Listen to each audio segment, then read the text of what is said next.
임차인이 죽어 나자빠져도 한 번 오른 임대료는 절대 내려가지가 않습니다. 이제 도저히 1층에서는 수지를 맞출 수가 없게 되었습니다. 팬데믹은 사람들의 의식을 크게 변화시키고 있습니다. 이런 창업 방식이 팬데믹 이후에 빠른 속도로 확산될 것입니다.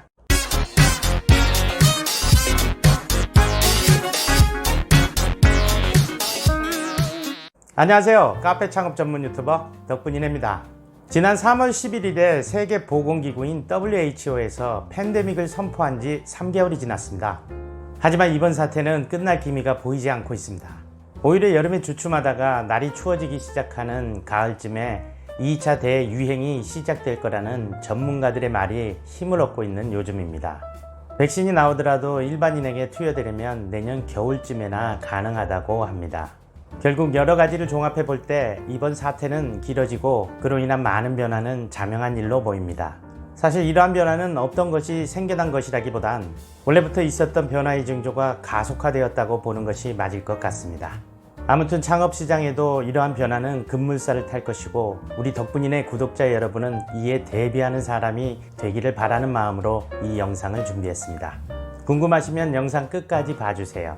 구독과 좋아요도 꾹 눌러주시고요. 저에게는 큰 힘이 됩니다.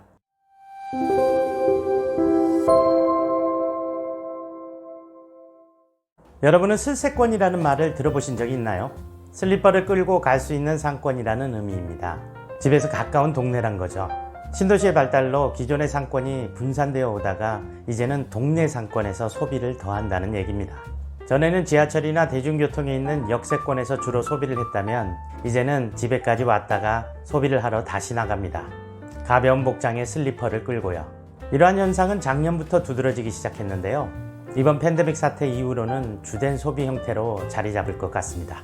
이런 현상 때문에 신도시 아파트 주변의 시세를 알아보다 보면 새로 지은 건물에 역세권 못지않은 월세를 요구하는 것도 종종 볼 수 있게 되었습니다. 물론 덕분인의 구독자 여러분들이시라면 이렇게 월세가 비싼 곳은 계약하지 않으시겠죠. 결국 팬데믹 이후에는 월세가 비싸고 경쟁이 센 역세권이 아닌 새로운 소비처인 슬세권에서 점포를 구하는 것이 유리할 수 있다는 겁니다. 이것은 몫이 좋은 자리를 찾기 위해서 멀리 돌아다닐 필요가 없어진다는 의미이기도 합니다. 팬데믹이 창업 공식을 바꾸고 있습니다. 밖이 아닌 안으로 눈을 돌리십시오. 내가 사는 우리 동네가 가장 좋은 점포 자리가 되어가고 있습니다.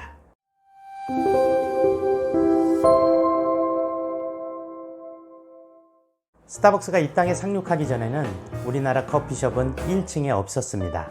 대부분 2층 이상의 고층이나 지하에 있었습니다. 이유는 임대료 때문이었죠.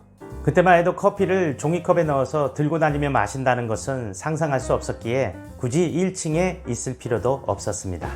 당시 카페 사업은 구조상 임대료가 비싸면 견딜 수가 없게 만들어져 있었습니다. 그러던 것이 스타벅스와 함께 등장한 테이크아웃이라는 문화가 고가 정책과 더불어 커피숍의 새로운 수익을 만들어내면서 1층에 차려도 수지가 맞게 된 것입니다. 막 유행이 시작된 문화고 접근성까지 갖춘 1층의 테이크아웃 커피 매장에 비해 기존의 위층이나 지하에 있던 커피숍들은 경쟁자가 되지 못하고 도태되어 갔습니다. 경쟁자도 없고 1층에 차리기만 하면 그야말로 떼돈을 버는 골드러시가 아닌 커피러시가 시작된 것입니다. 그렇게 20년 강산이 2번 변했습니다. 이제 커피숍은 1층에만 있습니다. 아니 1층엔 커피숍만 보이는 것 같습니다.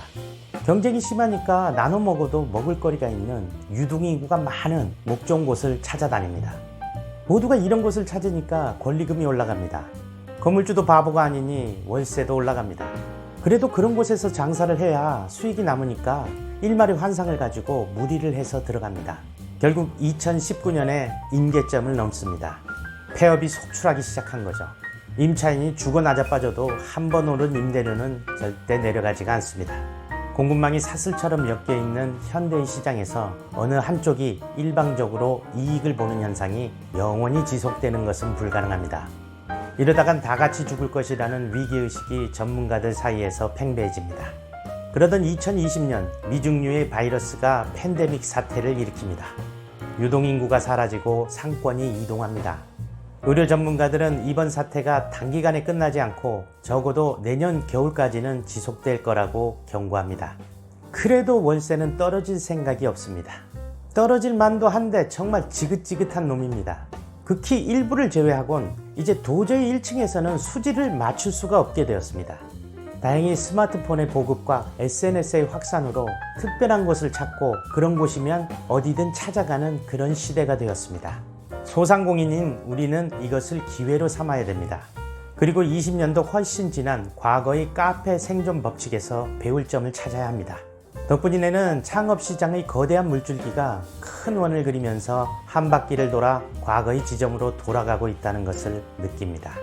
레트로죠. 항상 시장의 패턴은 레트로와 모던을 반복해왔습니다. 시대는 이미 레트로로 가고 있었는데 팬데믹이 이것에 기름을 부은 격이 되었습니다. 긍정적으로 보자면 2층, 3층, 아니 그보다 더 높은 층으로 올라갈 수 있는 시대가 열렸습니다. 쫓겨서 가는 것이 아닙니다. 사회적 거리두기가 일상이 되어가고 있는 시대에 그곳이 좀 더 프라이빗하고 독립적이기 때문입니다. 물론 방문할 목적성이 분명한 컨셉이 있는 카페여야 하겠지요.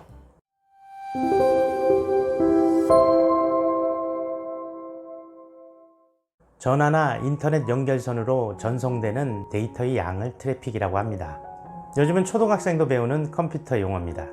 그만큼 인터넷이 중요하고 보편화되었다는 얘기겠죠.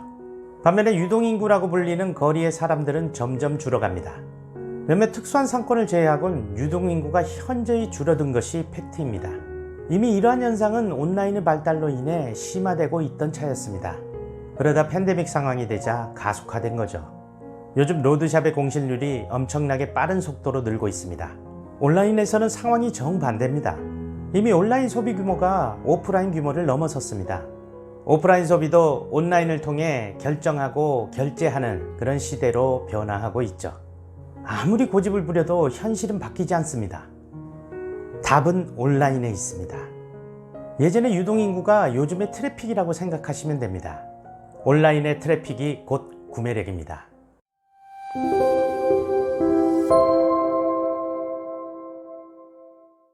팬데믹은 비대면, 언택트의 시대를 현실로 만들었습니다. 사회적 거리두기는 단기간으로 그치지 않고 앞으로도 일상이 될 거라고 전문가들은 말합니다. 그래서 인테리어를 할 때 공간의 개념이 많이 바뀔 겁니다. 전에는 임대료 비싼 크지 않은 매장에서 테이블을 따닥따닥 붙여 놓았다면 앞으로는 임대료 싼 넓은 매장에서 테이블 간의 간격이 널찍널찍한 공간 구성으로 변화할 가능성이 큽니다. 이미 도시 외곽에 넓은 공간으로 차린 매장들이 성공을 많이 거두고 있었습니다.